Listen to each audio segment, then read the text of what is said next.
இப்போ இருக்கிற டீனேஜர்ஸ் நிறைய பேர் ரெட்டினால் அதிகமாக எடுத்துக்கிறாங்க, ஏஹெச்ஏ பிஹெச்ஏ சீரம். ஸோ அதெல்லாம் வந்து போடும் போது ஒரு 10 to 15 minutes அவ்வளோ வந்து எரியுது, ஃபேஸ் எரியுது. இருந்தாலும் அவங்க சொல்லிட்டாங்களே நான் யூஸ் பண்ணேன், ஸ்கின் பீல் ஆகுறது அவ்வளோ நல்லா இருக்கு அப்படிங்கிற மாதிரிலாம் சொல்லிட்டு இருக்காங்க. ஸோ இந்த கெமிக்கல் எக்ஸ்ப்ளோரேஷன் வந்து நீங்க பண்ணா கரெக்டா இருக்குமா, இல்லை வீட்லயே இவங்களே வந்து சீரம்ஸ் எடுத்துக்கிட்டா கரெக்டா இருக்குமா?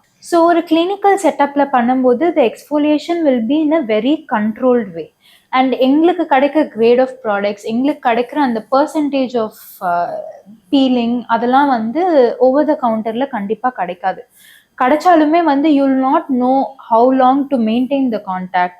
எரிஞ்ச உடனே வாஷ் பண்ணணுமா, கெமிக்கல் பீல் அப்படின்றது வந்து கொஞ்சம் எரிய தான் செய்யும். பட் ஆனால் அந்த கண்ட்ரோல் செட்டிங்கில் பண்ணுறது அப்படின்றது தான் வந்து மெயினான ஒரு விஷயம். ஸோ அப்படி இருக்கும்போது நீங்கள் வீட்டிலே பண்ணும்போது எவ்வளோ நேரம் வச்சுக்கணும், எப்போ அதை நியூட்ரலைஸ் பண்ணணும், நியூட்ரலைஸ் பண்ணும்போது பர்னிங் அதிகமாக இருக்கும், அப்போ பேனிக் ஆவீங்க.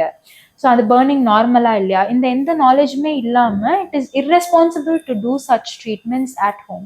டெஃபினட்டாக ஒரு கண்ட்ரோல் செட்டிங்கில் தான் பண்ணணும். So teenagers are now using retinoids. Retinoids அப்படின்றது வந்து ஐ வுட் ரெக்கமெண்ட் ஃபார் 28-30+ அப்படி இருக்கிறவங்களுக்கு தான்.